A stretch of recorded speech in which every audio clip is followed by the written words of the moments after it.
So good evening, folks. Susanna is normally going to facilitate the meeting, but she is in transit. And as multi-talented as she is, I didn't think we should beg her to both drive, listen, and facilitate a meeting. So hopefully she will arrive safely at her destination and take over the reins. It's impressive that she can do that. I don't know how to do that standing here at my desk. So as we get settled in, I think we'll let the other members trickle in as they are able. We have a pretty full agenda tonight. I generally have been putting sort of here's what the timing of each agenda item might look like, but those really don't need to control it all. I think we want to try and get done what the group thinks we should focus on. So without further ado, want to just walk through what's on the docket for today. We'll be looking at the agenda right off. Then there's some housekeeping. As I mentioned in my email, we are looking at figuring out what we'll do for the minutes for November, given some technical difficulties with that. Then we'll turn things over. I guess it's going to be Bree and Grace on the RJSAC update. And as requested, if folks were able to look at the 2020 RDAP report, some opportunity to discuss, review and discuss the important areas of data collection and at least begin, if not present, RJSAC with a recommendation or a repeated recommendation from RDAP around what data we think is of most importance for RJSAC to be moving forward. And then we'll get a quick update from Susanna on the membership nominations. Just as a reminder, we got 3 open community spots right now, and we're looking to fill those before the new year. And then we'll move to the heart of the order with a discussion and vote likely on the legislative subcommittee's proposal that Rebecca has put together that I sent out on that group's behalf yesterday. Then a discussion on the biennial report, and then a quick heads up on how we want to begin 2026 and some planning around how the committee may move forward in the new year. And then, of course, time for public comment at the end. Any questions, updates, concerns around the agenda?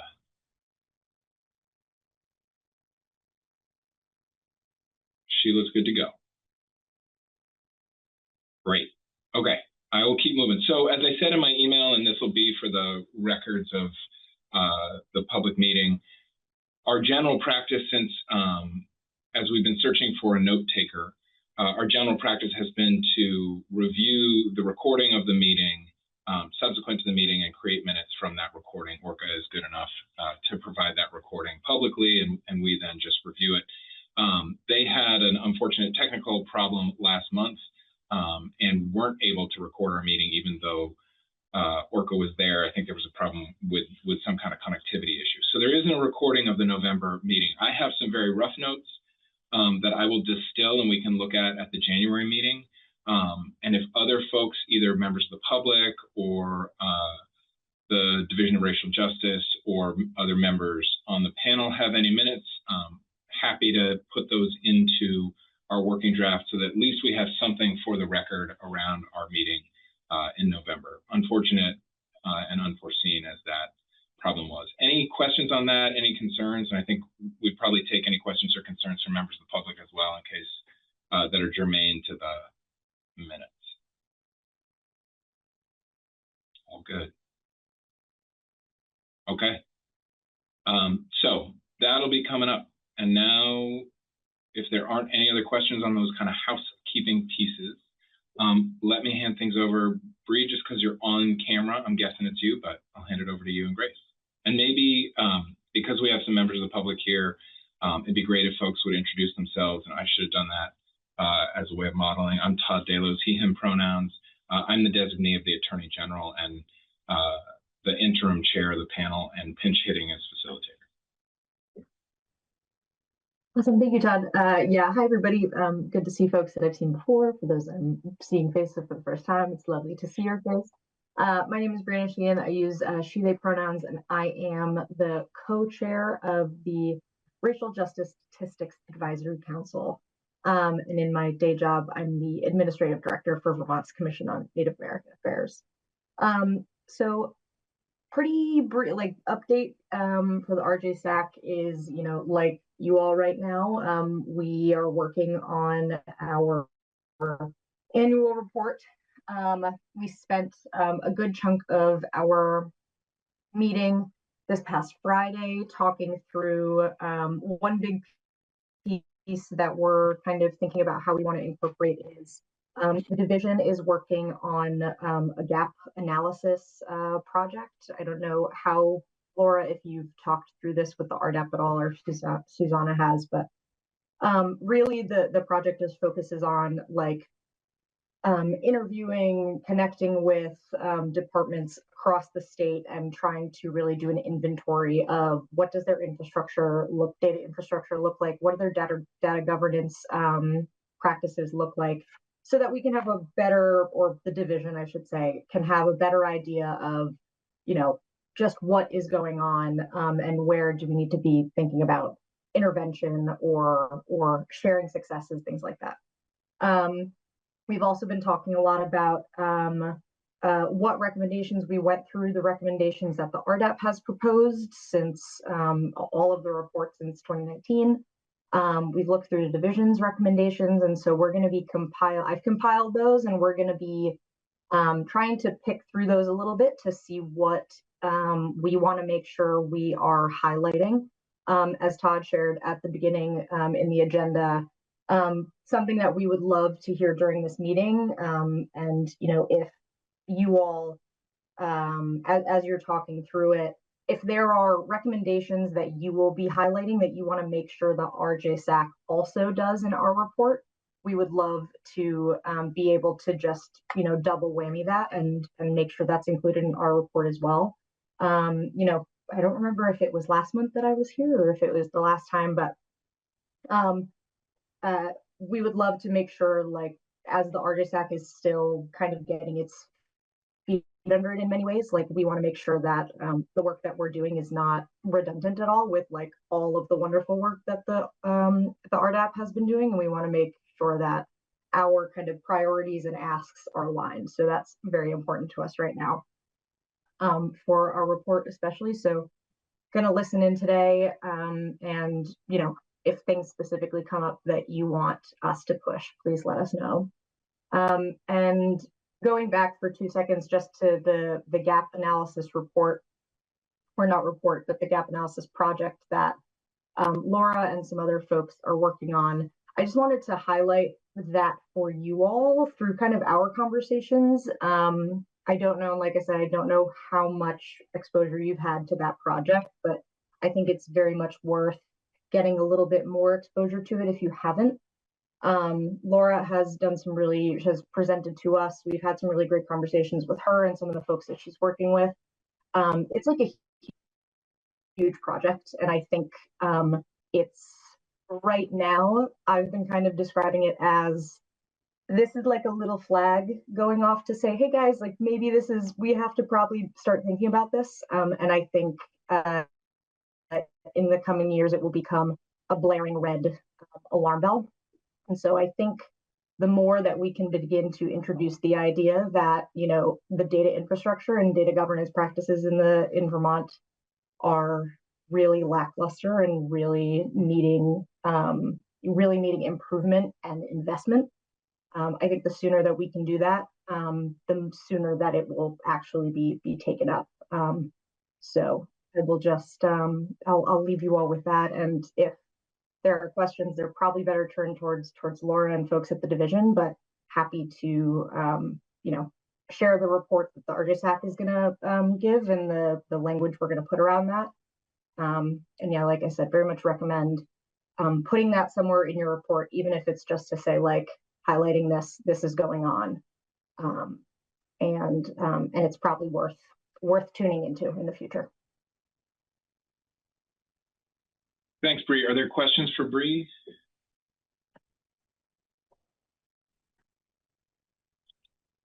So without leaving the topic, I'm going to share my screen here, and I hope folks had a chance, especially if you were like me, new to RDAP, to take a quick look at the 2020 report. Can folks see that all right? Is it big enough? Is the, for those of us who are closer to the era. So were there, I mean, I'm happy to walk through categories. I'm happy to follow the lead of folks who have some background on this. My recollection is when we spoke about this, maybe at the September meeting, the members of the panel at the time were encouraging the RJSAC to take a look at this report. These are still the data points that RDAP feels are the most important to focus on and engage. At the end of the agenda, when we get to the draft report, we do pull out of that, or the proposal is to pull out of that, the 2024 recommendations, especially in terms of requiring more data to be reported to the judiciary and the like. So these are obviously different elements here, and the highlighting is from the report, not something I added. But anything people want to jump in on here for the benefit of RJSAC as they're putting their report together, any particular elements on these data points that we want to highlight?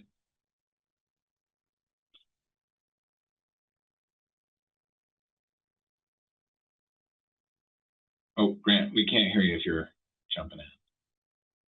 Yeah. So to walk through it, right, we have encounters with law enforcement, especially as it relates to youth. That's the first category, looking at DCF schools, SROs. The second one is pre and post charge diversion programs, really looking at increased data reporting there. And that's very germane. I'll just say, stepping out of the facilitation role, the AGO, with some overlap with DOC, though less as time has moved on, is the grantor of a lot of the funding for pre and post charge diversion and pretrial services. And as part of that, and some of the members of the public are far more versed in this than I am, but we will be looking at increasing the data and harmonizing the data that gets collected in both pre and post charge diversion.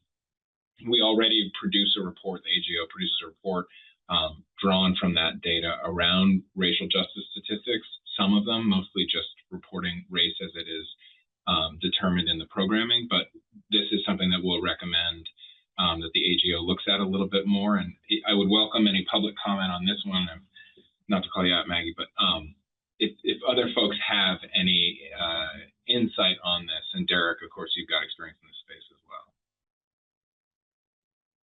No need to speak. I'm just opening the door if you'd like to. No, happy to speak. Hi, my name is Maggie Ganguly. I'm the executive director for the Rutland County Restorative Justice Center, and I use she, her pronouns. So yeah, I mean, I would say it's pretty right on. I came into scene in this particular restorative justice center in 2022.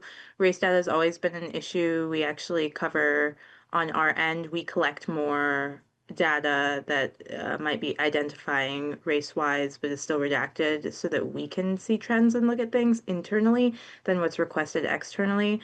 I know specific to Barge and Yazi, etc., that kind of world is just getting into, I would say, collecting race data in a meaningful way. Even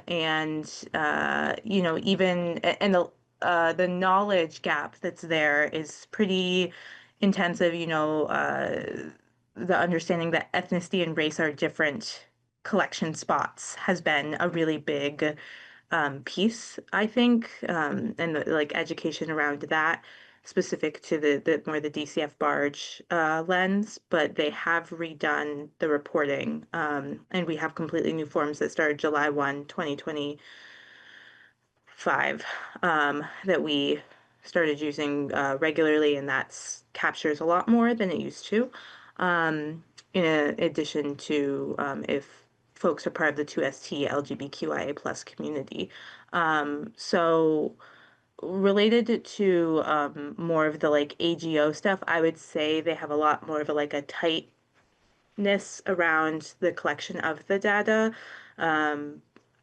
You know, obviously it's not perfect, but I think Anne and Willa do a really great job of collecting, gathering the pieces, and then disseminating it back out. I really enjoy that particular model. And then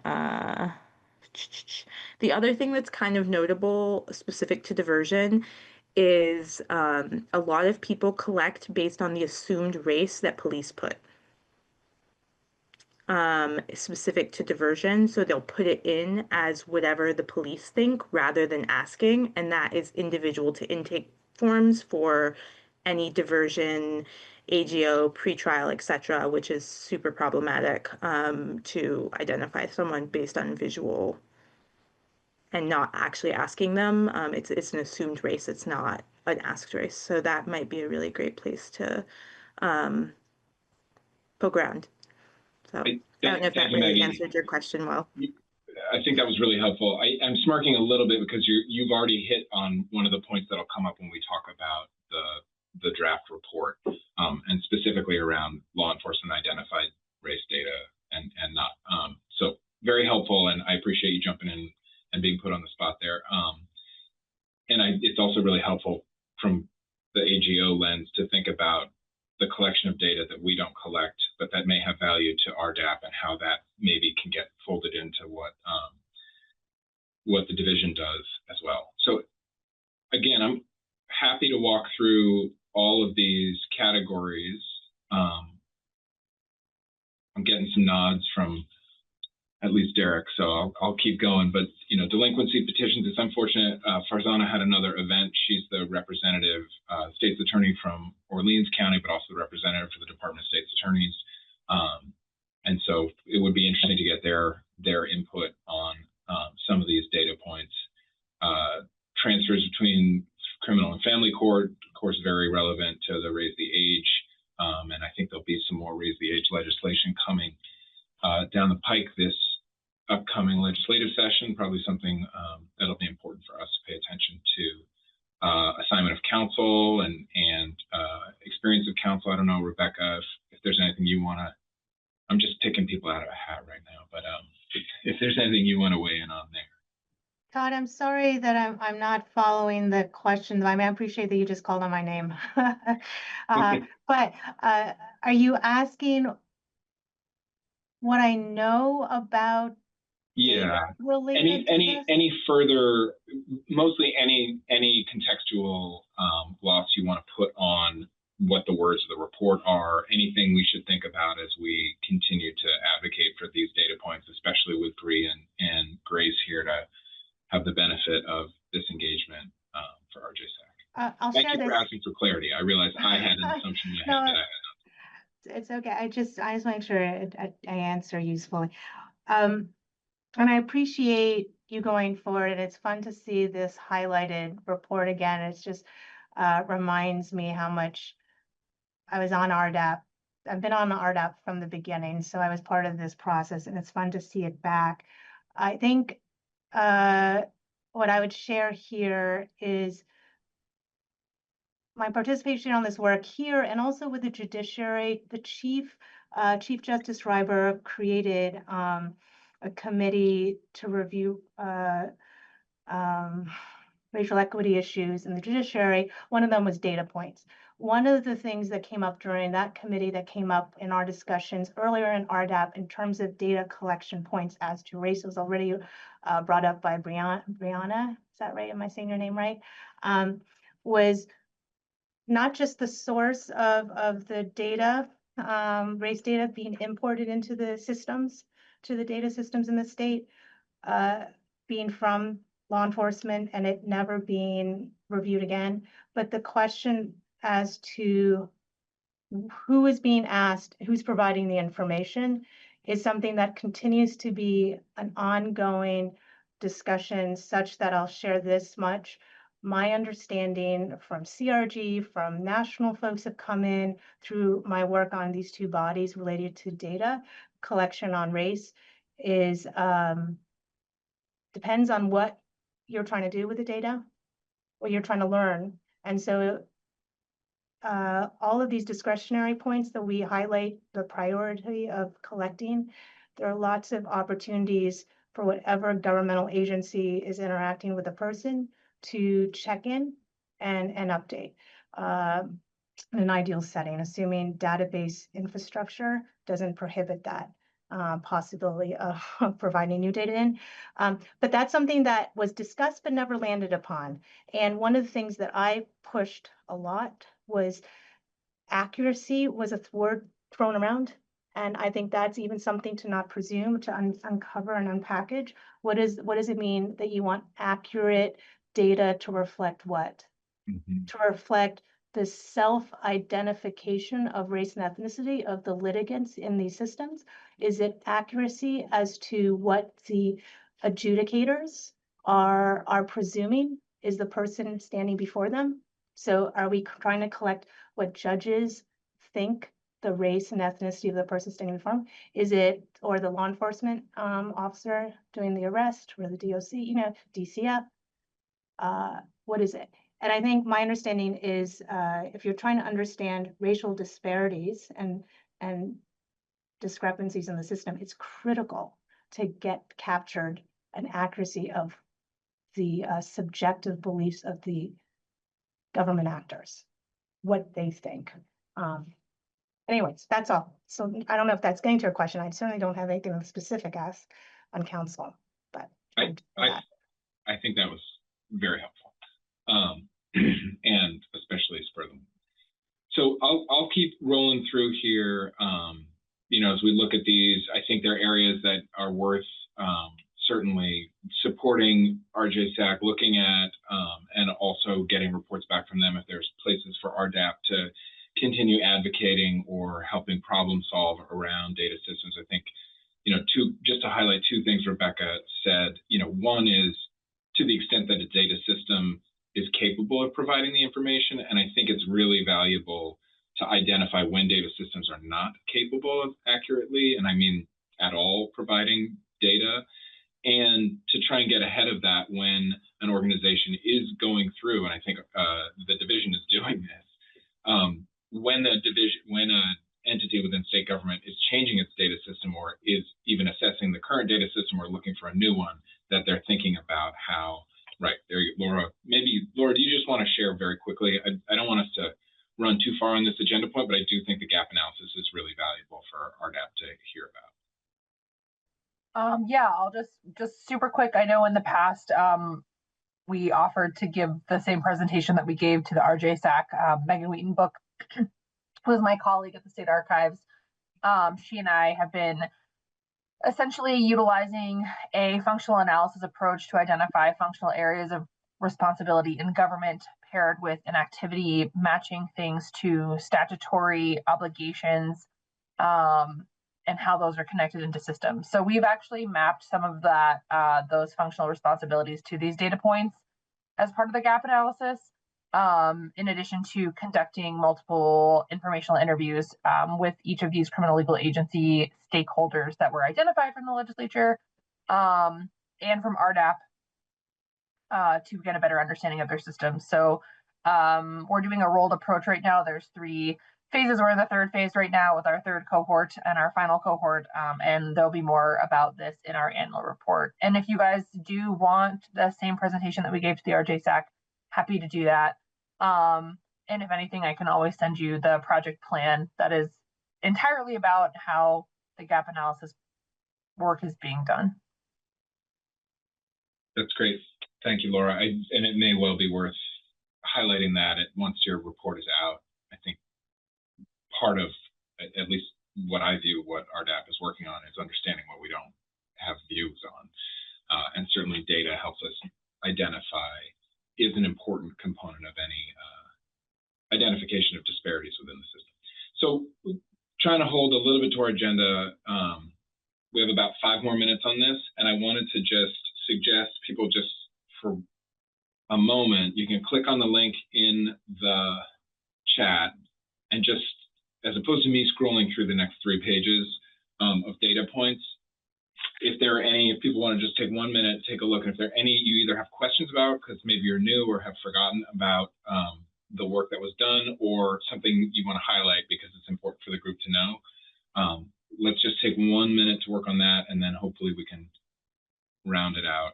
I know Bree and Grace are more than capable of, and have already looked at the report. This was really just an opportunity for us to highlight some elements of it.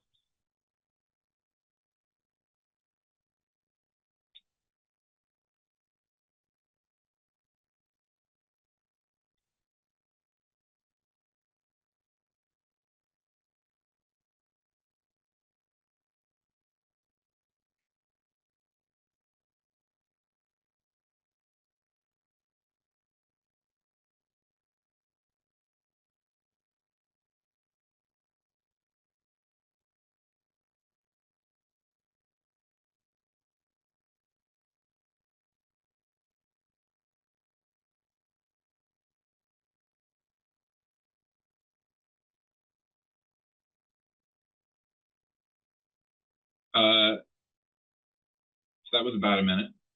Anything anyone wants to highlight? I can stop sharing and then I'll just pull it up. Anything anyone wants to highlight on the 2020 RDAP report agenda appendix? Any other data points people have questions about? We will obviously continue returning to this, especially as we stay in touch with the RJSAC. There are other, more, I mean, we'll hear about it more as you guys discuss it later, but if there are, you know, not specifically data point related recommendations too, that you really want to make sure get through, we're all ears for those as well. Thanks, Bree. And those don't have to come through a formal meeting either, because we'll hear about them when they move forward with RJSAC. Great. Okay. Moving on to the next item and also handing off the facilitation to Susanna. We were going to talk a quick update on membership nominations. Over to you, Susanna. Thanks, Todd, for facilitating. I'm late. I'd just be honest with the rest of you so I can get it off. So I can confess. I would have been on time, but I got caught talking to the state librarian like a real nerdy nerd. So that's why I'm late. Okay, so membership nominations.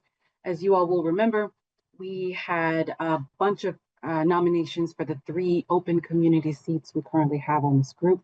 And 2 of those seats are to be appointed by the Attorney General, and 1 of those seats is to be appointed by the Office of Racial Equity. So I and the Attorney General have had a few discussions about the seats. We want to be really thoughtful and really intentional about creating an environment that does not replicate long established patterns of pattern matching. And we want to be, we just really want to feel good about decisions that we make. So we have been meeting with some of the nominees and just having discussions with them about goals, thoughts, desires, hopes, dreams. And I think that it's going well. We have this process laid out until for the next week or 2. And then we are both really eager to be able to make some appointments to these 3 seats. I realize now that I didn't, I don't think I explained any of this very well. I guess the short story is we're meeting with nominees and we are really excited in the next couple of weeks. Hopefully we'll have the ability to start naming some folks, and that's the update.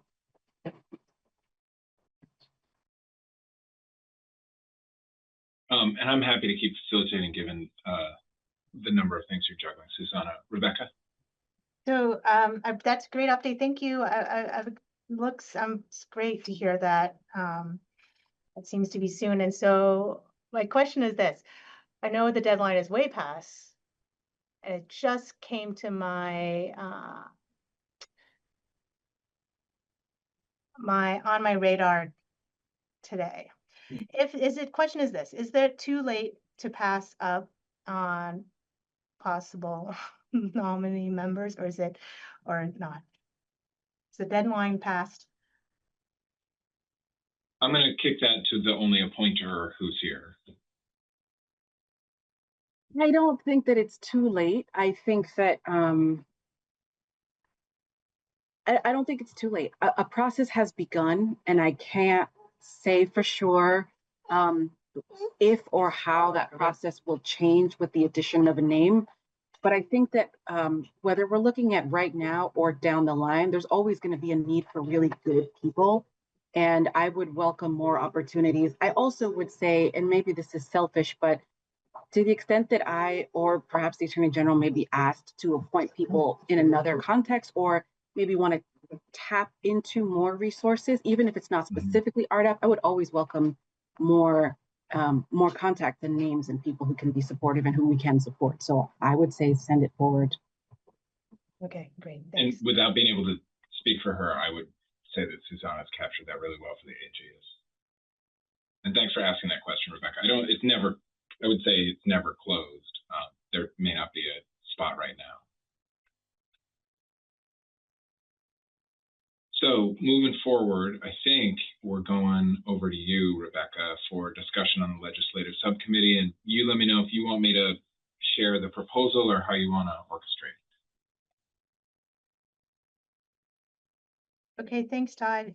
Yeah, it might make sense to have it up, but before we throw it up there, I know this arrived in people's boxes late. In fact, was it yesterday? Okay, so with that, and I'm looking at I don't have my screen to see everyone, but I'm wondering if everyone's had a chance to process it, to absorb it, then I could do just a quick overview. That's option one. Option two is go in more like paragraph or section by section with a little more detail of what was shared. What would people like to do? Option one, raise your hands. This is Sheila Linton, she, her pronouns, panel member, the Root Social Justice Center Executive Director. I got to read the materials, Rebecca. I thought that they were great. I loved also seeing the overviews, the summaries, looking back, reflecting on the work and how relevant and prevalent it is right now. I don't have either way that you go through it will work for me. I made a few little grammatical corrections in the document, made a couple of comments, and then I just have a couple of a suggestion and a comment moving forward. So either way is good for me. Fantastic. I want to make sure I capture and get all of that, Sheila. Anyone else jump in? Tyler, I know you just got here. Good to see you. And also, I'm Rebecca Turner, Appellate Defender, Office of the Defender General panel member. I forgot to introduce myself. Okay. All right, I'll keep going. Then I'm going to just do hang on, Rebecca. Judge Tebow has his hand up. Hi, Rebecca. So I'm Judge Roy Tebow. Good evening, everyone. I just want to add that because this is making a recommendation for some form of proposal or action by legislative body, given I'm a judicial officer, I won't really be participating in this conversation or taking part in the vote, but I just wanted to put that up front. I did read it, and thank you for the work on that, Rebecca. Okay, great. Thank you for that. So I'm getting two people who read it. I will, I'll do make sure everyone, I'd only see like 4 people at a time.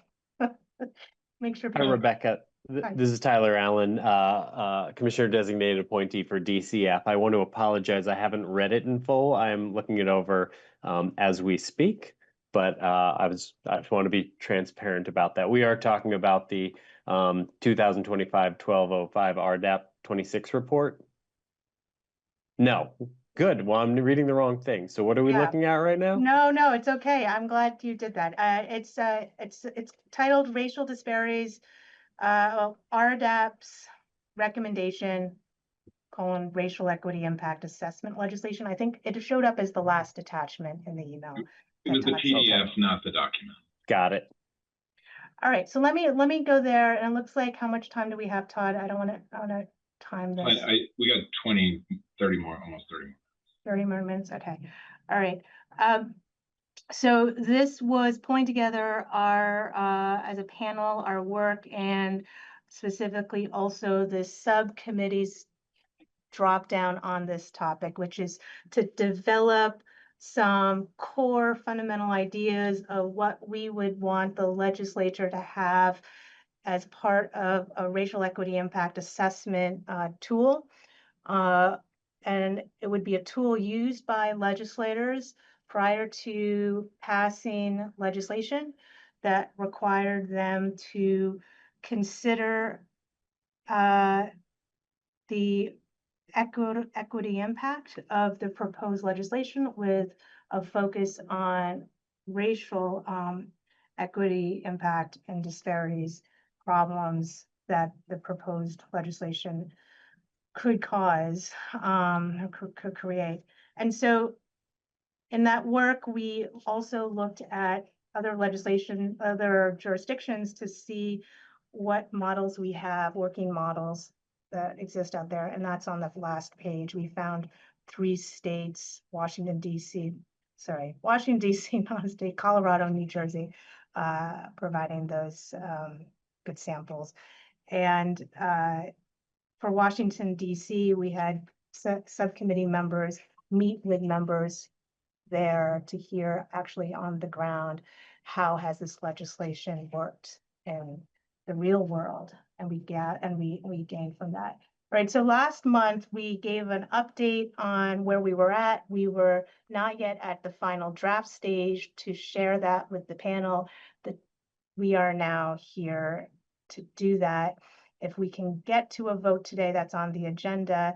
There is, as I understand it though, from Todd's write-up, we do have a little bit more time. While the session is starting in January, we did miss a December 1st deadline to get the bill request into Legislative Council. RDAP did, but Representative Arsenault, who's been a member of our subcommittee on RDAP, did meet that deadline. And I believe you submitted or shared a copy of that email with us yesterday.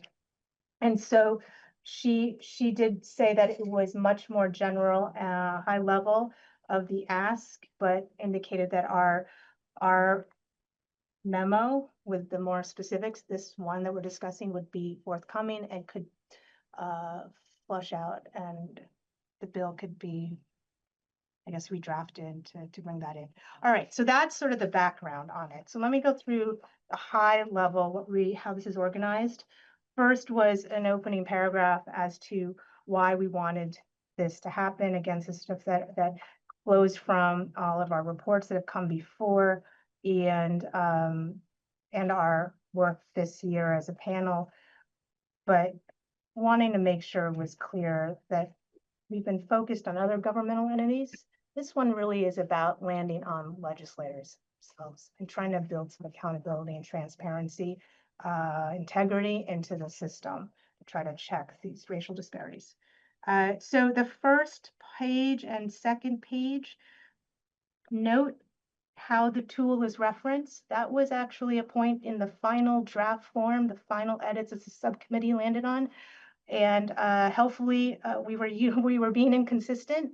So I want to make sure this panel sees how we're calling the tool in this: Racial Equity Impact Assessment Tool. A mouthful, but from our meeting discussions before, as I understood it, as the subcommittee understood it, we want to make sure it's broad enough to potentially be applicable beyond an assessment tool that just addresses racial equity, but that because of our focus on this panel, we want to make sure that it's not forgotten by going so broad. And so we wanted to stress and have that in the name itself.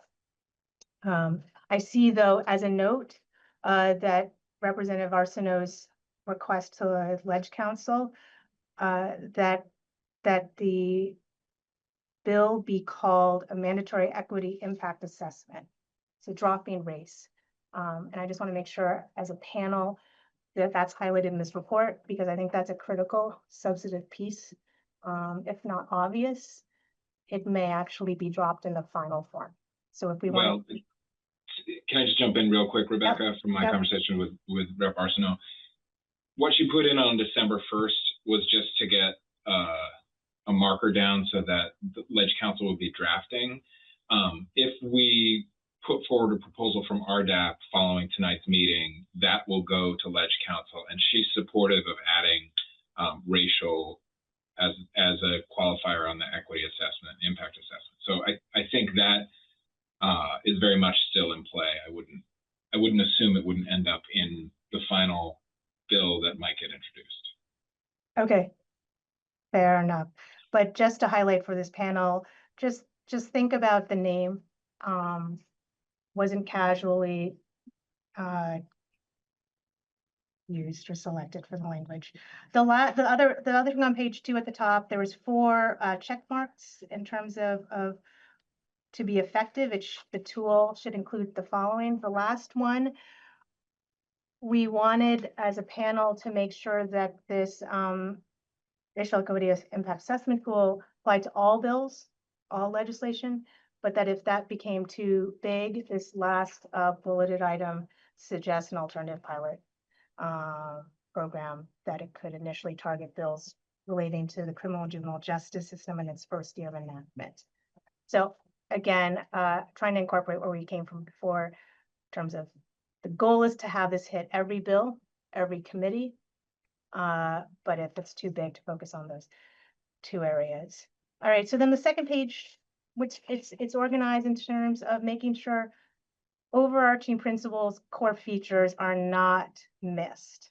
And so there's a detailed purposes section, right? Again, with the goal of this is to ensure institutional accountability, transparency, integrity. And so to that end, there is a lot of discussion, and hopefully what's captured here is a desire that the assessment be done early, and that it is an assessment that is done and by committee members themselves, and that there be a tracking of any assessment done as the bill passes through the bill making process, right? Coming out of committee, going into another committee, being crossing over to the other chambers and as it enters other committees, to just make sure that there is a trail so that anyone looking back can see, was one done? If so, when, right? And by whom, by what committee? Can I interrupt real quick, Rebecca? Yeah. Sheila and Maggie Ganguly have their hands up in that. Oh, thank you. I want to make sure they got called on. Yes, go ahead. I don't know who went first. Sheila. Okay, Sheila. Thank you, Rebecca. I just had a question because you were referencing the race equity impact assessment tool, but Susanna, correct me if I'm wrong. It's actually not called the racial impact, and that's why it's being used like that. I just want to make sure I'm understanding if they're, because when I saw that in there, I was like, oh, great, we're using that. But then I think that we had a conversation that it's actually not named that. So I'm just wanting to clarify, are we talking about the same tool? And if we are, I don't think racial is in that title. And so I just need some clarity on this. Yeah, so the tool that's currently being used by the executive agencies is not called that. It's called the impact assessment tool. It used to be called the equity impact assessment tool. And it was changed because we added continuous improvement and performance measure things, not watering down the equity piece, but adding to it. The proposal here is for the bill would actually, the bill does not presuppose that the legislature will adopt our tool. So it's not directly referencing that tool. Okay, so what you're saying is what the legislature might use may not be the tool that you currently created. It could be a different tool. That's But correct. whatever tool that they use, it needs to have racial equity within that tool. That's what this proposal's, yeah. Okay, great. I'm on the same page now. Thank you. If I can just jump in, Sheila, because I don't have the capacity in my brain to pull it up, but the email that Rep. Arsenault sent requesting the bill had two sections in it, and the second one was creating a process for the legislature with the Office of Racial Equity's involvement to determine what that tool would be. So within the thought being within the statute itself, it's going to say, or the session law, it'll say, here's how you're going to choose what that impact assessment tool looks like and acts like. So it could be the same tool, but there'll be a process.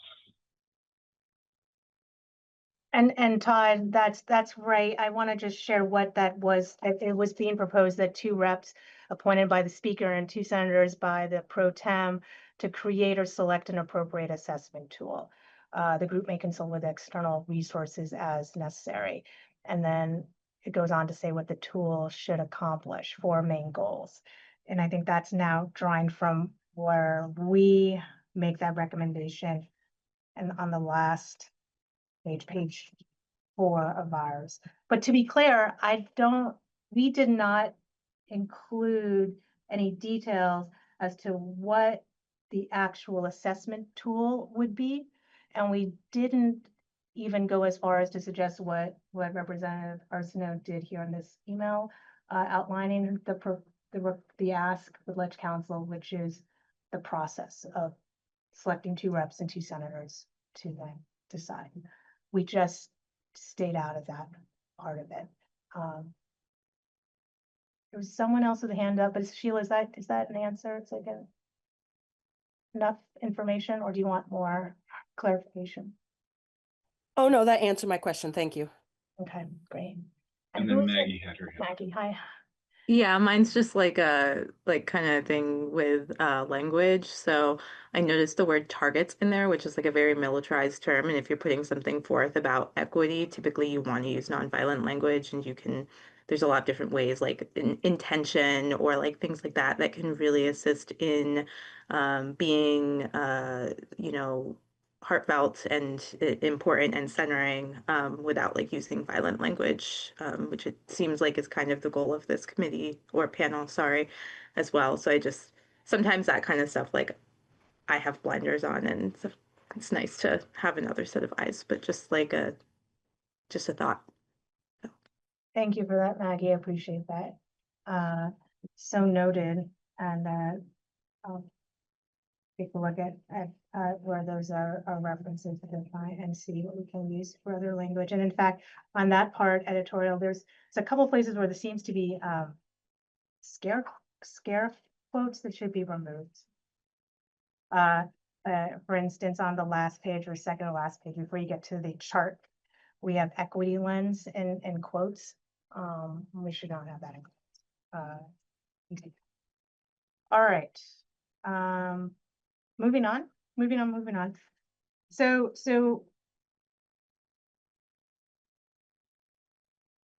yeah, so we wanted to make sure there's transparency and tracking, a trail of when the assessment was done, by whom, when. We talked about staffing this and the resources. And again, a subject area we have spent as a panel much time sort of thinking about what we should recommend. What this reflects is where we landed, which was that doesn't matter because resources are out there in the community, right? And whether or not you want to have resources, you want to allocate resources to dedicate staff to do this work, it doesn't matter. The lack thereof, the lack of dedicated staff in the legislature towards this, conducting these assessments, shouldn't prevent this assessment from being done. We wanted to make that clear, that not resourcing it wasn't a good enough excuse. And we talk about how there were resources available to it. right? That we know, and could invite experts from the community or other witnesses to provide the analysis necessary. We also suggest here that, of course, the bill's sponsors can do the work ahead of the introduction to engage in the preliminary assessment work before it's even introduced. We also acknowledge here about how we see these bills, of course, will change throughout the bill making process, right? And again, the point is not to dictate when and how many times the assessment has to be done. The point is that we are just trying to, I think, as a panel, the critical thing we wanted to make sure the legislature did was to document when they've done it and to try to provide as much information about the assessment out there. Okay, so part two, second way that this was structured in terms of the fundamental principles and core features of the tool.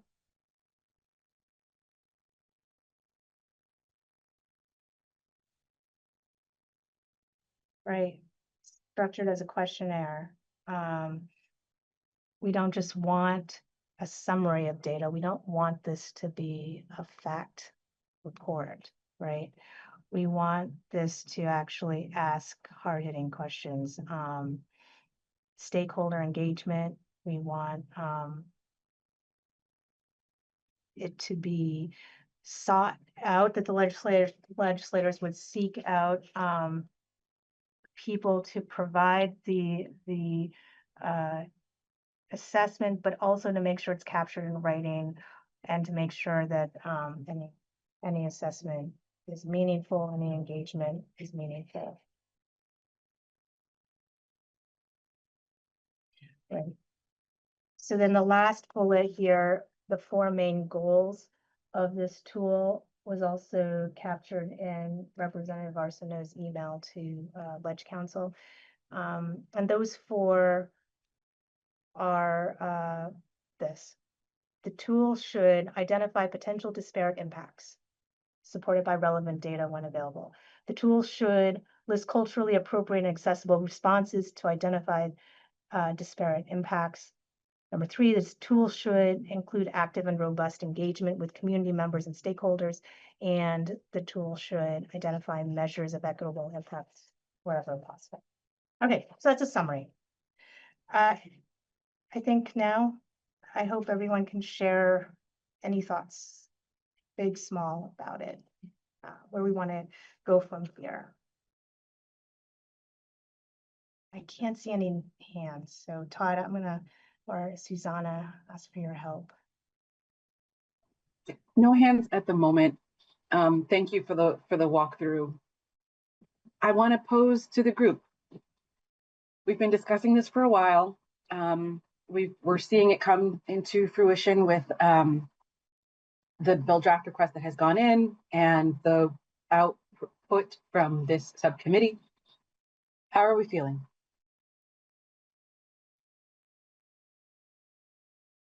We likey? Tyler? I'll just go out and say, I think this was very well done. I really appreciate the work that the subcommittee put into this. It's thoughtful and quite comprehensive. So big appreciation for it. I like it.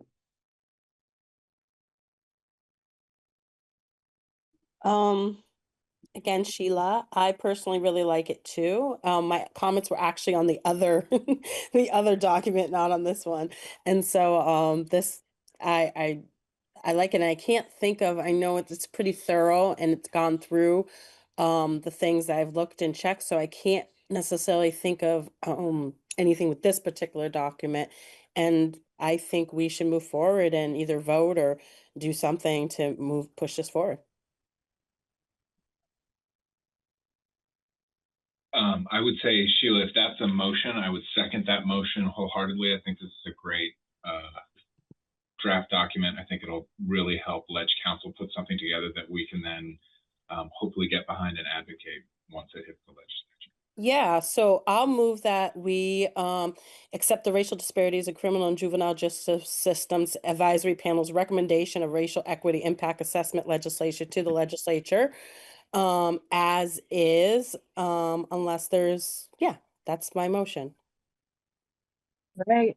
Motion by Sheila, second by Todd. Rebecca, yeah. are you, oh, sorry. Friendly amendment. Taking the suggestion from previously about the word target, which I did a quick word search for target. I see it as occurring once. Todd, I don't know if you have a handy, but page 2, the last check mark. If the legislature determines that a pilot program of the tool is necessary, it could initially target bills relating to for the first year. All right, getting there. I'm reading that right. But we could, friendly amendment, it could initially focus instead of target. Just substitute. I love that. I literally just did that today in my work. Switched out target for something else in the same kind of context. And then the second one, last page before we get to the jurisdictional chart, we have quotes equity lens in quotes. We should just remove the quotes. Yep. I mean, other people might be doing quotes, but not us. That's right. We are not doing quotes. Great. Anyways, otherwise. Rebecca, I'm wondering if, where you said focus, I'm wondering if the word address would fit there as well, as opposed to focus on, instead of the word target. I think what's being get at, Tyler, is focus might be a stronger word than address. When I hear focus, it's more finite, more specific. And when I hear address, it's generalized in terms of the language that we use in a general sense throughout the work that we've been doing. So for me, I prefer focus as a more specific focus on this. They're addressing everything. We're asking them to address everything, but really focus on this. I'll yield your point, Sheila. Thanks for that, Sheila. I think that is a really great point. Okay, so it sounds like we have the friendlily amended motion to accept this document to be able to share it with drafting attorneys at Ledge Council, and with the changes that we have replaced target, and that we have we're saying equity lens with our whole chest. And second by Todd. Your second still stands, Todd? Great. Any discussion about this before we vote? No, good, love it. Okay, let's vote. All in favor? Aye. Aye. All opposed? Please say nay. All abstentions, please say abstain. Judge Tebow abstain. Thank you, Judge Tebow. Thank you, Tyler. I'm just sort of curious. I know this has come up before, and I don't want to delay the conversation, but I think, we do have community people here and maybe new folks as well. I'm just always curious of why and when people abstain. And I'm wondering if that could be a practice of the RDAP of just stating if you are abstaining, why. So yeah, just so we have an understanding, because it's kind of confusing of why people would abstain on something when they're part of a panel. Thanks, Sheila. We heard from Judge Tebow earlier with his reasoning. Judge Tebow, I don't know if you want to add anything to that, or as a group, if you want to address the bigger discussion about whether and how we engage in that disclosure practice. Maybe we start with that first.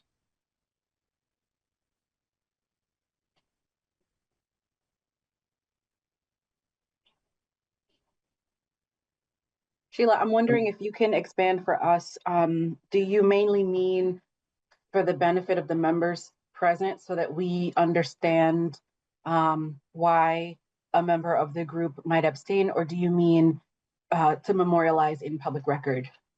Both. I Okay. think it's important to have it to be both, to be honest with you. So I Okay. thank you for making that distinction with both. One is so the members and the public can understand, is it a conflict of interest? Is it I don't agree? Is it I didn't read it and I don't know what you're talking about? Like, what is it? And then the other one is it should be made public record, because this is a public panel of who is voting, which way they're voting. Thanks for that. Any thoughts on the questions on the proposal that Sheila has raised? This is, I think, part of our group's continued organization and, mini reset to come to agreement on process and not just what we're doing, but why we're choosing to do it. So I would appreciate other members being part of this conversation and letting us know what you think on this topic and how you think we should address it or focus on it.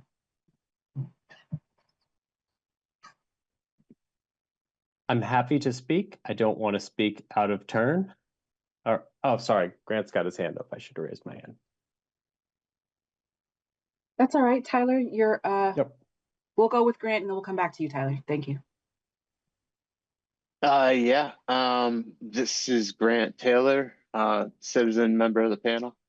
And I was gonna say that I really I just am happy to be a part of this process. Entirely agree with what we've come up with. I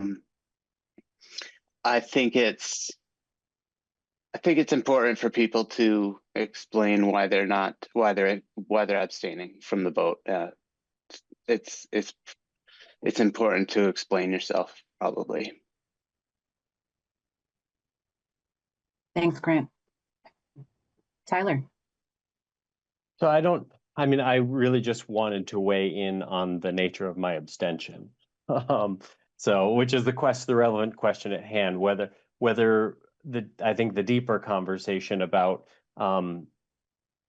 justifications on an abstention, probably an argument could be made that any person representing a position should attach a statement as to the nature of their position from a equitable kind of state of being. That being said, in this case, I mean, this is the second time around we've done some abstentions that have been a little bit more wholesale. So I know this was a big part of conversation we had last year as well. So I just want to speak to the nature of that abstention. So part of the challenge here for me is I am a delegate representing a department that's associated with an agency. And so we take, we socialize potential votes to the extent we're able to. Sometimes it takes some time to socialize that. In the case of this particular abstention, I feel that what was written really accurately reflects the work that this committee has put in. And I feel like it is kind of an accurate reflection of that. And I'm supportive of the content of it for that purpose. But there has been some expression, and I will add that this is aligned with agency process already. So the agency already has an internal process that you were using the existing racial equity tool associated with our legislative processes. So the nature of this is aligned with an agency value. I will put out that there is some concern that it is not the position of the department to suggest what it is the legislature should be doing, and so that is the reason that an abstention is what the direction that I've had to abstain, just because it's not the nature of the executive branch necessarily to be making a recommendation to the legislature on what they should be doing this. So that's kind of that's the answer I have for you right now.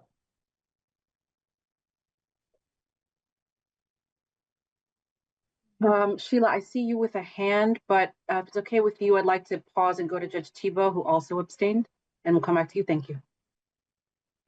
So good evening again. So With me, it's a little bit more rule-based and less a function of socializing with other agency, individuals or even other judges and student opinion. So being part of a separate branch of government for what is here, basically an executive body advising the legislator and executive branch, I view the role, and I think the reason why there's a judicial member on RDAP is really to bring information more than it is to guide necessarily outcomes or policy discussions. So specifically within the Code of Judicial Conduct, Rules 3.2 and 3.4 do provide guidance, and there's a number of interpretations of how far you can go or not go in terms of participation in outside or extrajudicial activities. Here it's all okay because involvement and bringing expertise to things that have an intersection with the law or with legal affairs is appropriate. And obviously what happens here does have a profound impact on the Vermont judicial system. With that said, actually steering the ship as to what legislative proposals there are or where things go substantively is probably a bit beyond the scope of what is appropriate for a judicial officer, whether me or anyone else appointed to do that. On the other hand, doing regular things like advancing an agenda, potentially discussing or contemplating members or other things that aren't necessarily binding from a policy standpoint or would not call into question impartiality of any judicial officer in a case moving forward is in the realm of what's okay. So that's a tough dance sometimes. I certainly have opinions, and when I am able to share them in an individual capacity, I'm more than happy to do so. But I don't want to speak on behalf of the entire judiciary on a potential legislative proposal, and hence the abstention. Thanks, Judge.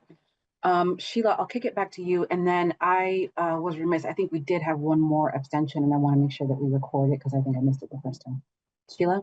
Thank you. I think that I understand what you just said. But then I'm trying to understand what Tyler said with regards to that. I'm trying to understand, like I get what both of you are saying, but Tyler, for you specifically, I'm trying to figure out, there are people who are appointed on this panel, and this panel is specifically to influence, make the legislature aware, correct? Like that is what actually our mandate is. So it's a little confusing to me that it would be said. I can understand from the judge that makes sense in that capacity, but I do not understand from your role, Tyler, and I don't know about you. I don't know if it was you, Derek, that abstained. I might have the same question for you. It's not making sense to me. If our body is to mandate or to make aware or to put pressure on legislature. Anyway, it's all about the legislature. So, right? Am I wrong? Did I miss something? So I'm confused at when people represent a body and are here representing that body, but then I've seen over the years consistently people not vote or abstain. I'm not feeling it. I'm just going to be really honest. I'm not. It's like people can push forward agendas that they want, but when it comes down to the vote, it's like, I can't do that because of this. And it's really not adding up for me. And I need more explanation because I don't want to go into 2026 with a body that is made up of this composition. And yet there seems to be, a lot of conversations come in, well, as an individual versus my role. Well, I could say that too, as the ED of the root versus who Sheila is. We all can come into this in different ways, but like I'm here as Sheila, not even necessarily as my role of the root, but other people are here specifically underneath those branches. And again, I don't understand your comment, Tyler, and how that actually works for people who feel as though we can't put that pressure on it. Why would they be on the panel? So I'd love to respond if that's okay. Your point is really well taken, and I just want to say as I come into this meeting, I come into this meeting as Tyler. As I come into this meeting as a thought partner, I've come into this meeting to be a contributor into the conversations we're having. I come into this meeting to kind of take what's coming out of this meeting and introduce it into my department and agency mindfully and thoughtfully. I am here in that purpose. When it comes down to a vote, I am a representative of a much larger body, and I need to obtain the blessing of a larger body in order to advance that vote. Is kind of what I'm trying to say with this. So I don't at this time have the permission to vote one way or another, but I can reflect on my work in this. I can reflect on my contributions into into the process of it and the conversations we've been having and the support I've given along the way, and say that I do believe this is reflective of the work that's being done. I don't have at this time the authority to say that I can vote yay or nay on it, and then thus I'm left with the option to abstain at this time. I do think that there can be further conversation internally within our agencies and departments on how do we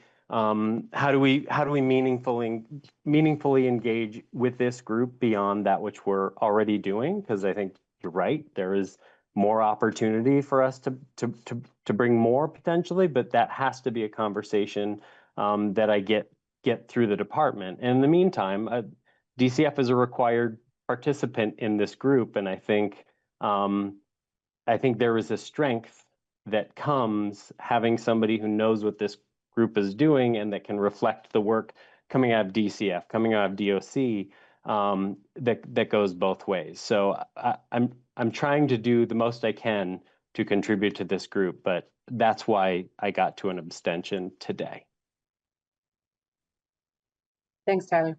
I want to pause really quickly and ask, I apologize for putting you on the spot, but Derek, in case you wanted to share at all, I know that you were another abstention, and I apologize for missing it the first time around. Yeah, absolutely. Derek Miodevnik, he, him pronouns, Community and Restorative Justice Executive with the Vermont Department of Corrections, Interim Commissioner John Murad, designee to RDAP. Sheila and anyone else who, Sheila, your comments resonated for, thank you. Yes. As a designee, I feel a explicit responsibility before casting a vote as, again, my commissioner's designee to inform whoever my commissioner or interim commissioner at that moment is, how I intend and or hope to vote pending that commissioner's support. Because again, I'm representing my commissioner, who in turn is representing the agency. So it's my practice when we're have an agenda that calls for a vote to advance all the relevant materials, and also clearly state my intended position relative to the vote at hand. In this case, I was actually one of the subcommittee members, and I'm very invested in the product. And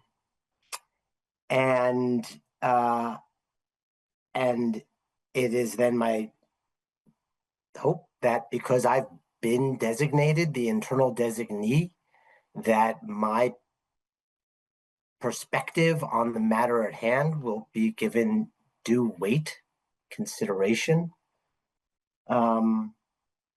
However, in this case at least, and I do not know if that was a function of timing and the ability for the administration to digest the specific materials, and or a reflection of a deeper position on the matter itself. I do not have insight into that why, but in the interest of transparency, I was informed that per direction from the governor's office, DOC cannot formally endorse legislation without its express approval. And while one could engage in conversation about whether or not this constitutes formal endorsement of legislation, because this isn't a legislative body, right? This is an endorsement of RDAP's decision to advance draft legislation. My understanding is that this was digested or understood as what would otherwise be an informal endorsement of legislation, and that express approval from the governor's office was not forthcoming in time for this evening's meeting. Again, I do not know if that was a function of just did not have time, the office did not get to vet it and opine, or if it is a reflection of any content-based concern. So unfortunately, and none of this has diminished any of the sentiment that you eloquently expressed, Sheila. It puts me as an organizational representative in a position of not affirmatively advancing this work, and as an institutional voting member, a key responsibility, which is to participate in the democratic process. And it's not a new dynamic. And not that this was part of the question, but I will lean into my belief that I think it calls for a broader discussion as to what the bounds of the broader executive branch authority are as they reach down into the designated representatives. And if in fact there are sufficient constraints as to render abstentions as a common practice, then perhaps RDAP is best served by being a sovereign entity apart from at least those considerations, and more representative of the community voice, or at least a healthy discussion about what other structural charter revisiting might be in the best interests of removing the impediment that even an abstention represents when it comes to the importance of this work. Thank you, Derek. I'm going to jump in, not because I want to cut off anybody else. I see 2 hands up and I want to honor those, but I just want to make sure that we're aware of where we are in the conversation and just zoom us out a little bit. So I didn't say it explicitly before, but based on the numbers and how the vote turned out, I just want to say for the record, the document was approved and it's going to be sent over either way. Thank you, Todd, for sharing the vote count in the chat. It passed with a majority of members who voted yes, 5 of us, 3 who abstained, 0 who voted no. So that piece of business is dispensed with. It's going to move forward. The next question, and we don't have to get to it right now, but the next question I wanted to wrap with was, what else do we need this subcommittee to do? Is it a task and finish group? That are they done with their charge, or how else can we support them in seeing this project forward, or how do we need them to be supportive of the broader group as this bill gets introduced? Again, we can put a pin in that, but I just didn't want to lose that thread. So that's one. The second thing is, when this was raised initially, right, when we were taking our vote, it was raised in the context of proposing that the group implement a practice of explaining abstain votes. And there was also another potential flip side of this coin suggested in there, which was, what if we created a practice of explaining all of our votes? And so I want to make sure that so the question on the table was not actually really answered, which is, what will this group do, if anything, on this topic? Do we want vote explainers? And if we do, what kinds of votes do we want explained? So we don't need to come to an answer on that today, but it is an open question that was posed to the group having to do with practice and process. And I want to make sure that it's either explicitly dispensed with or, I don't know, dealt with. Those 2 things aside, we have 2 more agenda items. I think only one of them we really want to hit, which is the report. But we're not crunched for time yet. So with that, I'm going to step right back again, zoom us back in, and I see Sheila with a hand, followed by Rebecca. Thank you, Susanna. Derek, thank you so much. You explained that very well, and I really, really appreciate that. I was looking for that of then what do you do afterwards, or what is the timeline, or do you go back and do you come back to us and then your department does chime in with a vote, even if it's after the fact? So those were some of the questions I actually had, because I don't know if it's always made it through that whole thing to where, okay, DCF, ultimately said, yes, we do agree. I don't know. I can't remember, and I apologize if that actually happens after the fact of when we take votes. So I would like to understand a culture of what representatives are doing, and are they doing that? Are they going back to their team, discussing, they're saying yay or nay, and then we're making a vote on, or whether it's during or after, on the books of what the department says would be helpful for me. So yeah, so thank you for answering that. Those were some of the questions I had, and you answered some of the things that I had that I didn't say. So I appreciate that. And I would love to see that as a practice, if that's possible, of the culture of the RDAP. In terms of Susanna, what you are saying, I think that, I mean, in an equitable way, all of us explaining our vote would be great, but at a minimum, I think the abstainers and the no's. I mean, the yeses are kind of like, I can say, like, because I agree with everything in the friggin' report. Like, you know, I mean, I guess it could be more thorough than that, but I'm trying to think what my answer would be. I'd be like, well, and this and this, and I just repeat the report, but I could probably think of something more thoughtful for that than that when I vote yes. But, you know, sometimes a yes is, but yes, a yes can be more thoughtful than that.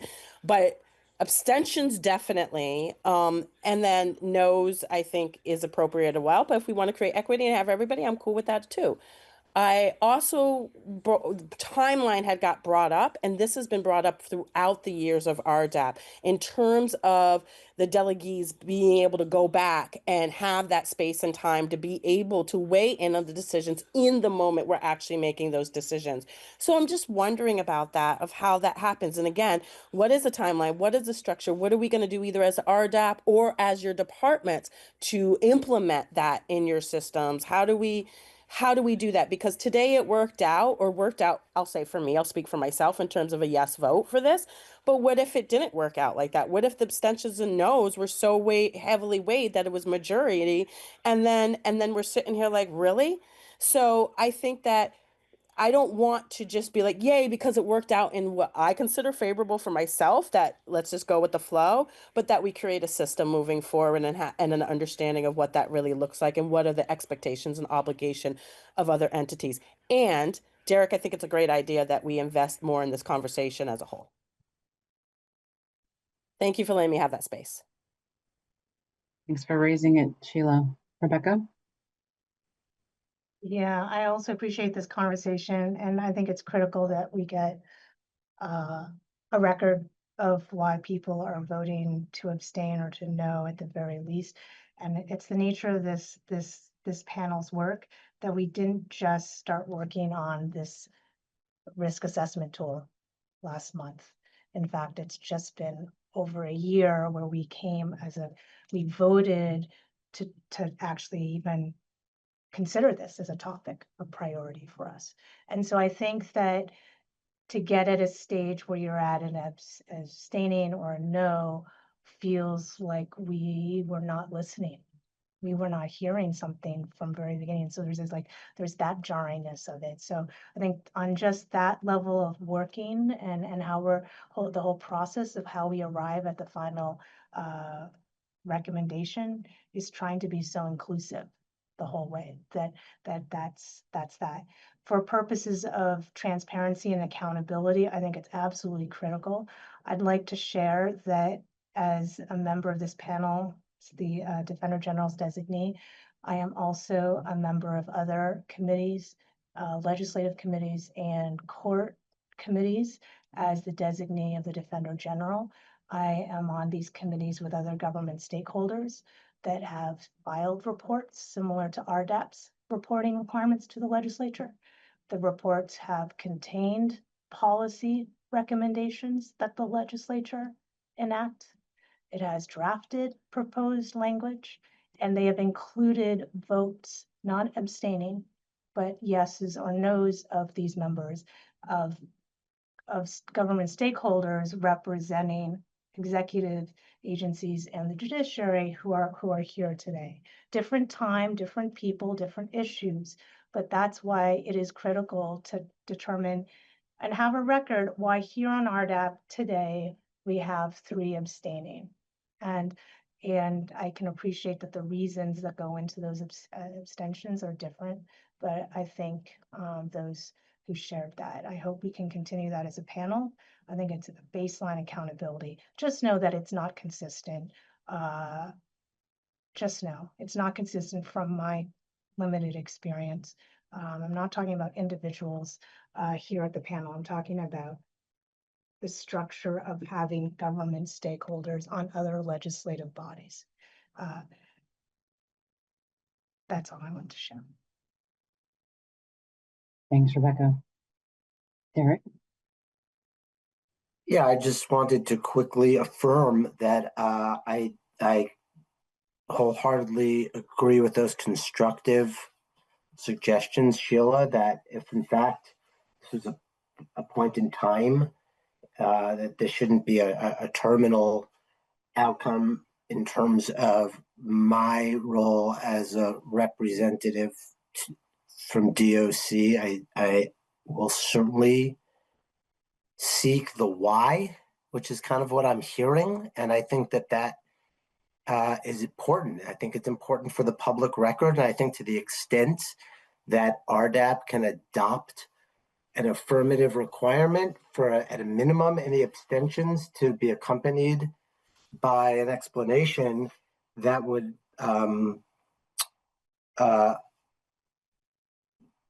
strengthen my ability to be a conduit if and when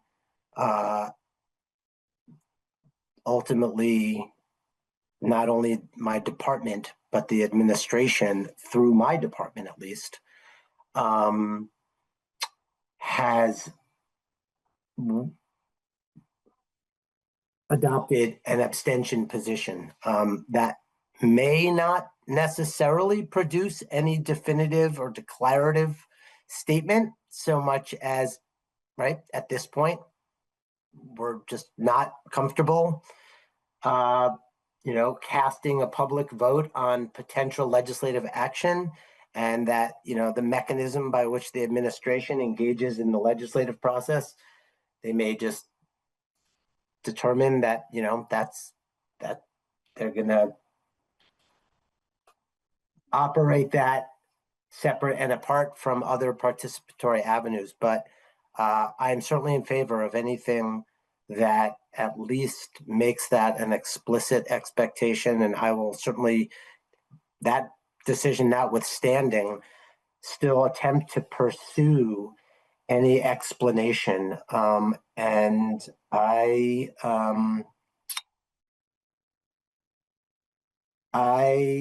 apologize for any harm that, by virtue of even being the messenger, I'm complicit in. I owe that to each of you and to this work. So I certainly see as part of harm mitigation anything that I can do to be a credible messenger, right?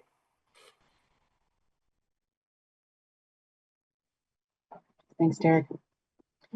So I've heard in this conversation today, I have heard 3 members of the panel say that they're in favor of a process through which we explain at least abstentions and no's. I'm not saying we're voting, but we're not voting. So, Todd. I would support and would follow through on a practice of, at the request of any member, that, we can vote on it. I don't know how binding that would even be in the panel, but I would certainly, as a representative on the panel, would agree that upon request, I would state the reason for an affirmative, no, or an abstention vote as part of just a healthy practice within our panel. Thanks, Todd. So what I'm hearing from you is yes to the practice, but that it would be not necessarily an automated, proactive thing, but just that if need be, if called upon for a vote of any kind. Is that what I'm hearing? Which is not to say we can't tee up a vote and require it, but it becomes, I think that might present some challenge. Okay. Thanks. Tyler, it looks like you wanted to jump in. I was going to say something very similar to Todd. I'm very comfortable. I will always come with a response as to why I either vote in the affirmative, the negative, or an abstention. So whether we make that as a matter of course, that we always say what brings us to our answer, or we save it for abstentions, or we just save it for asked, I'm comfortable with any of those things. Thanks, Tyler. Again, jump in if you feel comfortable. We have not heard from Grant or Judge Tebow on the matter. I want to make sure that if anybody has strong feelings about it, that they are heard.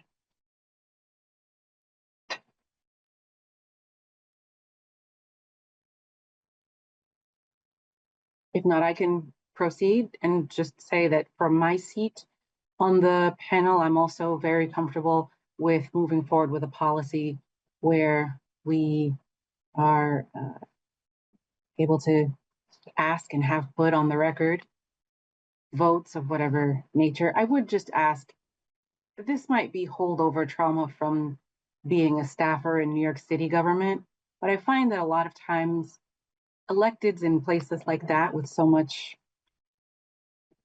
charisma often use the permission to explain my vote as an opportunity to give a stump speech. So when we get to this point and we start explaining, can we just keep them super brief, please? Thank you so much. Other thoughts on this?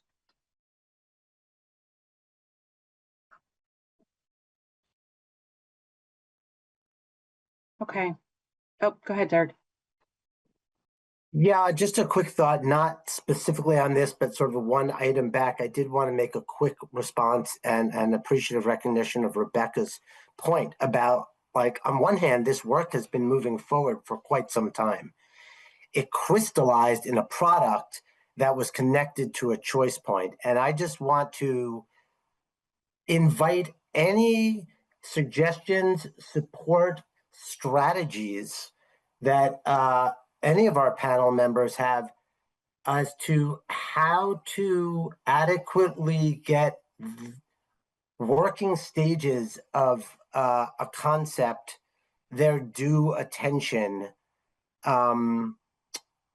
before we get to a day before a meeting and now there's going to be a vote, because it on one hand becomes a choice point moment that it shouldn't be, and yet, to be candid, absent a transactional and documented moment, I think the bigger concern at play is how does this work get paid its due attention and consideration, so that there aren't any sort of surprises or last minute abstentions. And I cannot profess to have necessarily mastered that. And I really sometimes am at a loss, but I know we have a lot of expertise in the space. So this is just my way of asking for any and all thoughts and strategies within the maelstrom of executive branch that, says, hey, start digesting this, now. So thanks for hearing that, ask for help, if you will.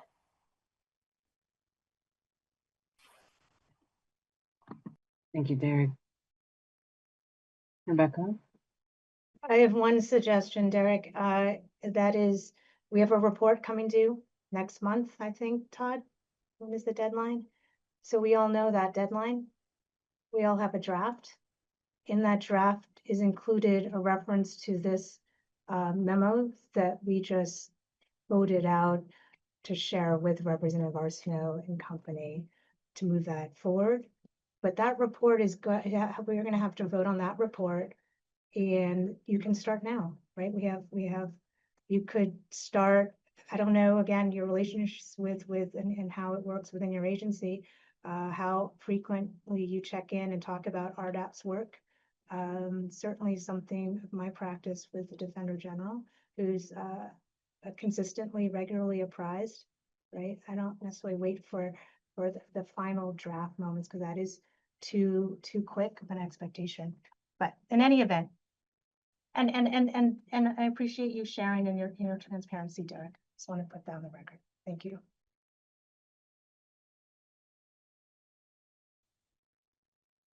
Everyone.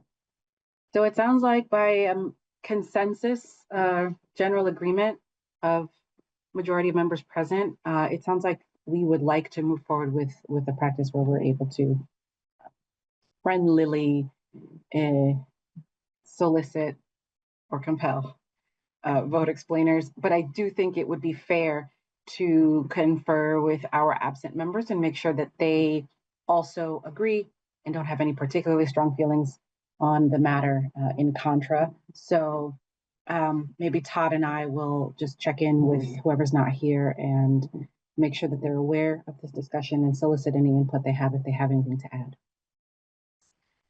The other thing that came up for me in this conversation was the parallels with this conversation about what does it mean to speak on behalf of my organization or my department, and what we experience with our counterparts with legislators, which was, hey, can the RDAP give us an opinion on this bill tomorrow? And our response generally had been, we need the group to come to an agreement, and we can't pull that together in 24 hours. And it seemed as if a lot of opportunities to weigh in on stuff that was relevant to our work were missed simply because of matters of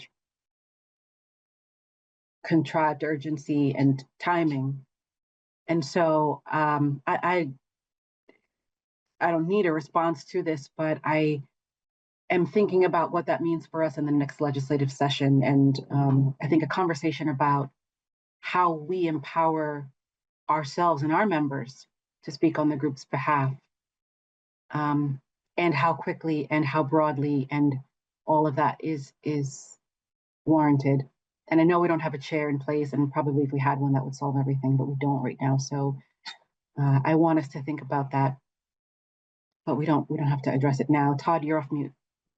The one, I think that's a really salient point, Susanna, and the piece that I think we should eventually reflect on, by which I mean soon, is directly related to this proposal. It's going to move into the legislature. It may move through the legislature, and there may become decision points where, as any piece of legislation, it evolves and metamorphoses. And right, committees are going to ask RDAP's opinion on going in this direction versus this direction. And I think we do need to either, deputize the subcommittee to speak on behalf, or somehow create a system that is a little bit more adaptive to the speed of the legislative process. And I would flag, and maybe this is a segue into the report, part of the reason I think we are pushing this legislative proposal is precisely because RDAP can't respond as quickly, and we want to make sure the legislature is actually undertaking some of the work that RDAP is kind of an ineffective, I hate to say, proxy for in the current moment, because we either are going to change our structure entirely to do that work, or we want them to be doing the work at the jump.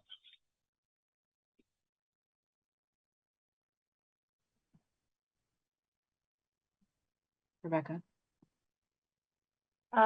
So as I don't know, I've been organizing the subcommittee.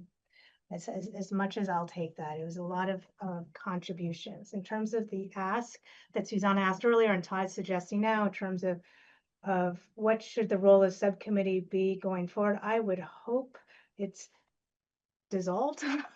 This is done. Certainly, I'm not going to speak for the subcommittee. I will share what I can do, and I can't be involved. I don't anticipate being able to be involved much.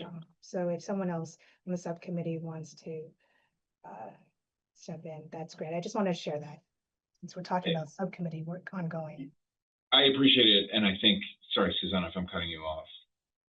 I think it's probably, Rebecca, something we should touch on in the next meeting is creating a subcommittee that's going to do that work. I think the drafting piece, I would suggest is worked through and done, though that was a question Susanna put on the table.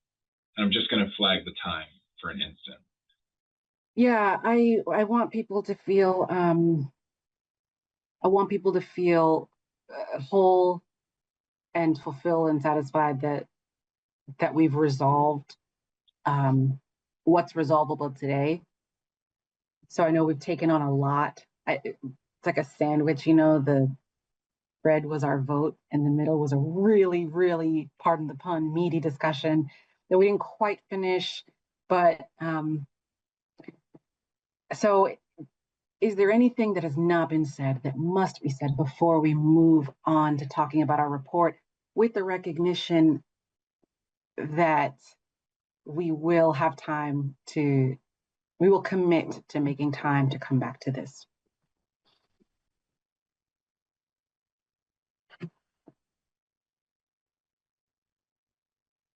Okay. Grant, if you were talking to us, you were on mute, but if you were talking to the wind, then carry on. Okay. Todd, can you take us home with the draft report? Yes, can I make a friendly request for an amendment to the agenda, which is that we deal with any, we permit any public comment in case, so that we are sure to have time for that, and then that way it's my fault if we go late, and it's not the public's fault. No, that's perfect. Thank you for that. So if there's anybody who's not a member of the RDAP who would like to address the group, please feel free to do so now. You can come off mute and say your piece.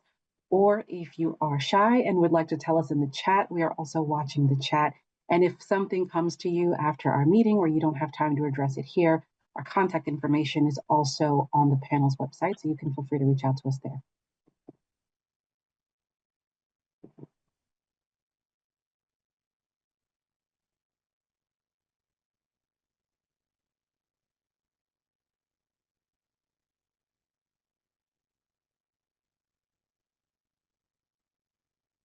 I've waited the requisite number of seconds in silence.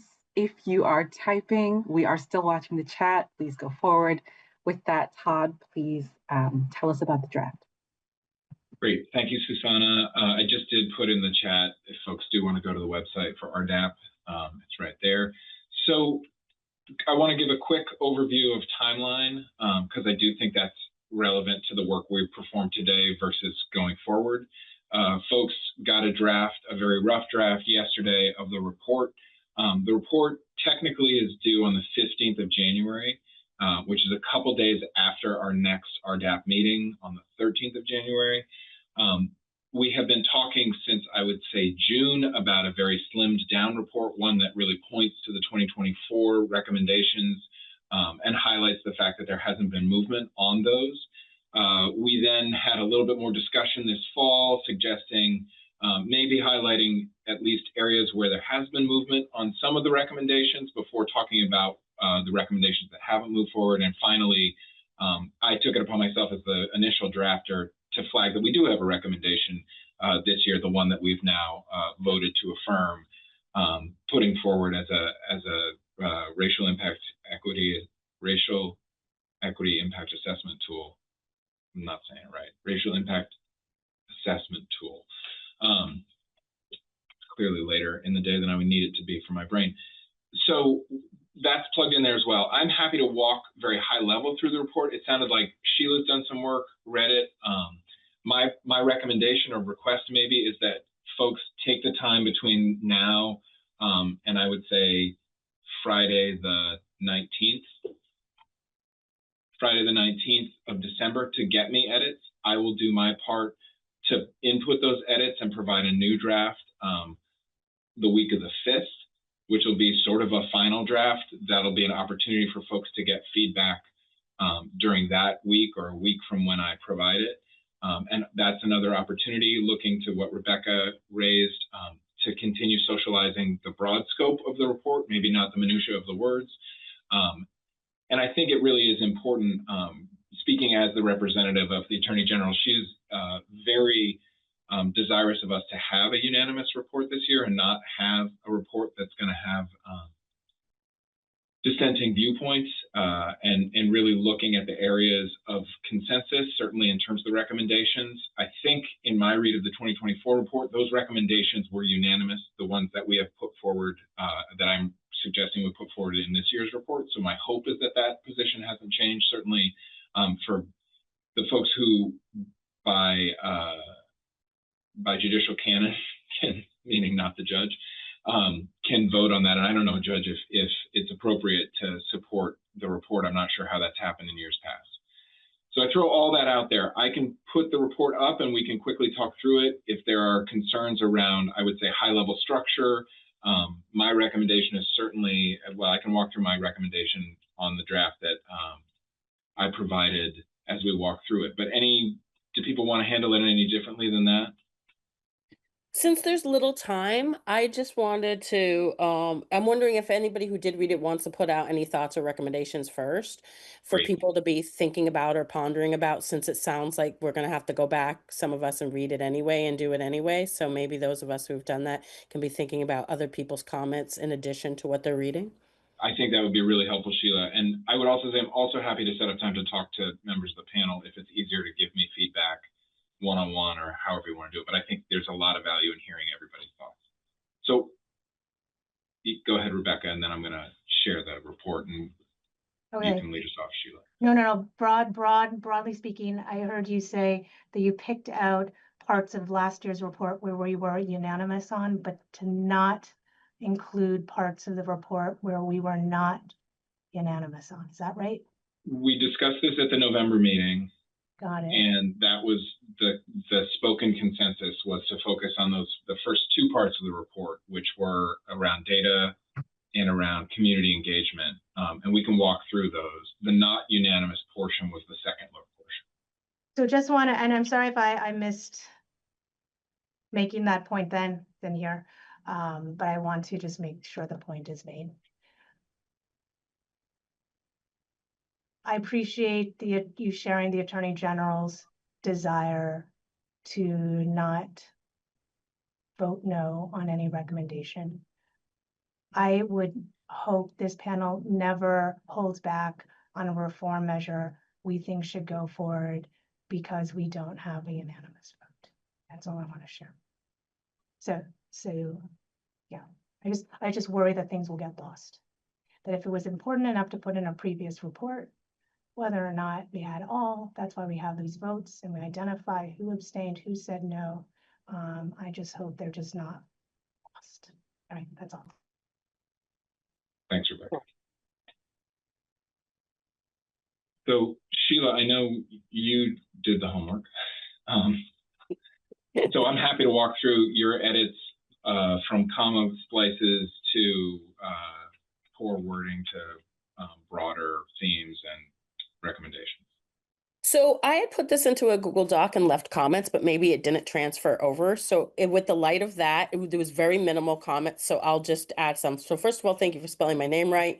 It should be the Root Social Justice Center. Thank you. Really, and then I had made there's a lot of that's and just a couple of extra words and things that I just went into document and changed them themselves. So they actually might be reflected because they're not comments. They might be reflected in this. I'm not really sure. And feel free to share that Google Doc with me. I haven't seen it, so I don't know whether. Well, I saw, I think, you on it too with comments, so that's why I made that assumption. So, so maybe I'll figure that out. Tech isn't my strong suit, but but I'll go back and look at where I was leaving comments. But basically, I'm a person who likes to read through it multiple times. But my first overview, there was just two things that I really wanted to say. One was something about substantial. And when we use the word, I think this had come up, maybe Rebecca had brought this up before. I don't know if the word was substantial, but it was something else of what does that mean? Like, what is substantial enough? Or, when we use broad sort of terms like that, who gets to decide whether it's that way? And I can't remember where it is now in the report because, again, I did it on a comment thing. But I'm just putting that out there that when we use terms like that, to me, feel subjective and can be are what's the word, not impartial or like don't yeah, so that's my point to that. And then the other thing is around trainings. When I was going through this document around training, something that I know that is not necessarily in here, and I can't remember whether it was in the last report, which I don't think it was, but something I think that we should be focusing on, if it's not, didn't make it into the last report and didn't make it into this one for some reason, is around people who are have different abilities, disabilities, or neurodivergentness, and what that means and how a law enforcement interacts with them. It is something that I'm very, very strong about, and something that even with the root, we have a program for neurodiverse children, and one of the concerns and issues is around the racial impact. If we don't know, we all know in the school settings, IEPs, harms, threats, and how that goes into adulthood. And we know that there have been even recent deaths or injuries around the country by officers responding to an incident and not understanding that the person's deaf or is neurodivergent and acts a certain way, is autistic or et cetera, et cetera.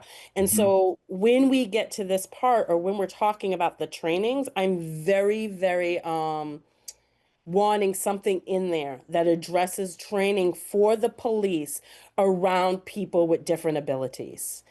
I think that's very important for the work that we do, and it goes into everything we've talked from the schools to DCF to law enforcement. So I will leave it at that. That's my main points for now, and then I'll come back in January with any more additional points that might be needed. But I appreciated the summary of the recommendations from our report. So thank you. Thank you, Sheila, for going through that. And that raises an open question. I just copied and pasted the recommendations, those first two set of recommendations, into this report.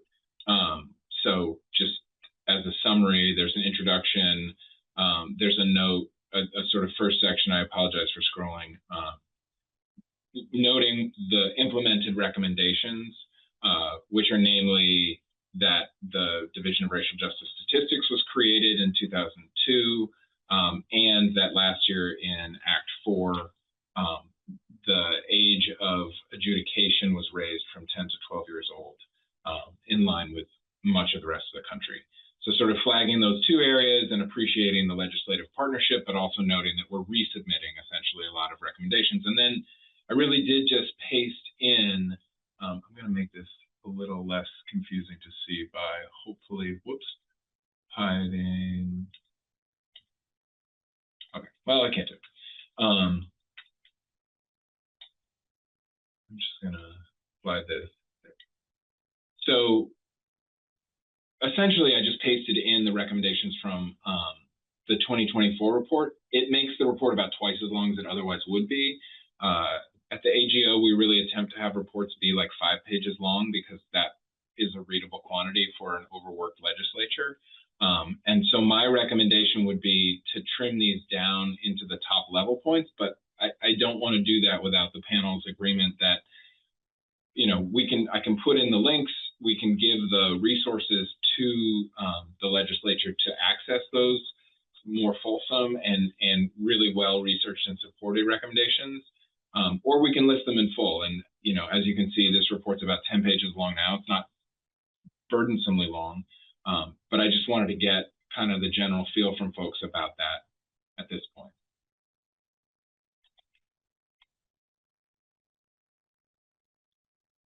No feelings. Okay. So that, go ahead, Rebecca.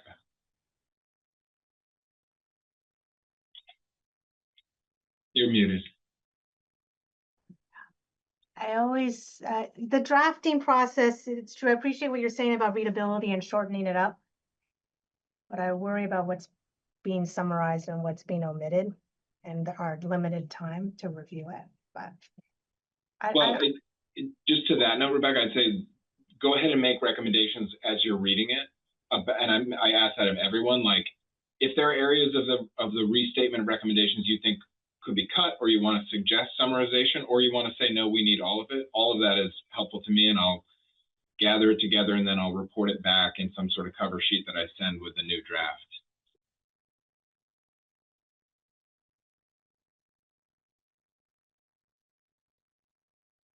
And thank you, Susanna, for adding that language from the statute. Other thoughts, reflections? I would say the other piece to note is that after restating those, I think it's 5 recommendations from the 2024 report, the new recommendation, the legislative impact assessment process,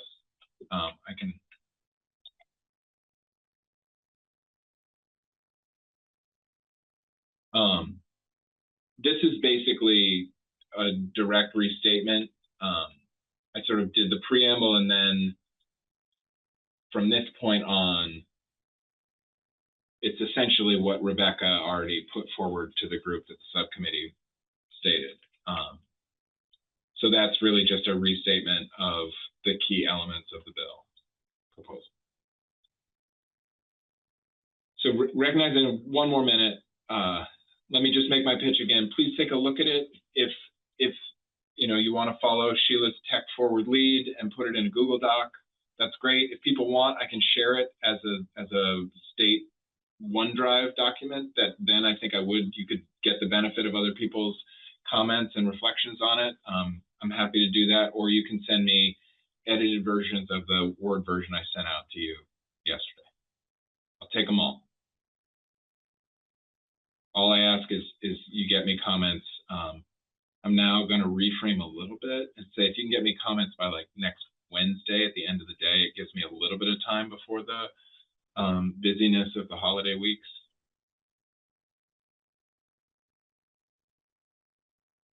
I think with that and no further comments, Susanna, I would kick it back to you.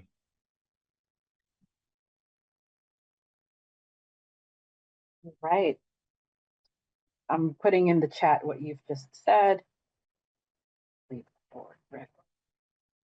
Okay. Great.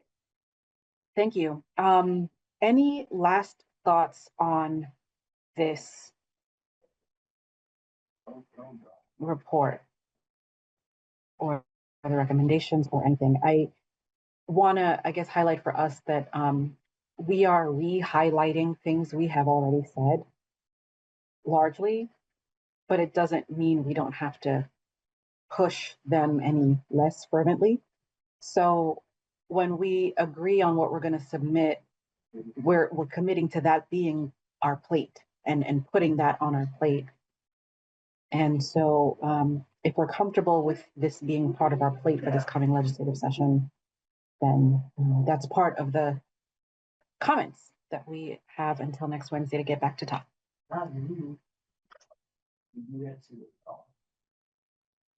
All right.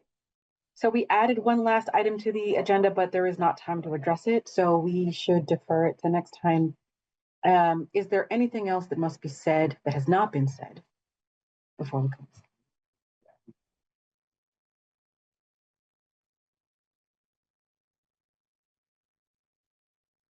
Are we going to see each other before it's 2026? Oh gosh, I wasn't ready. Okay, well, yeah, I don't know.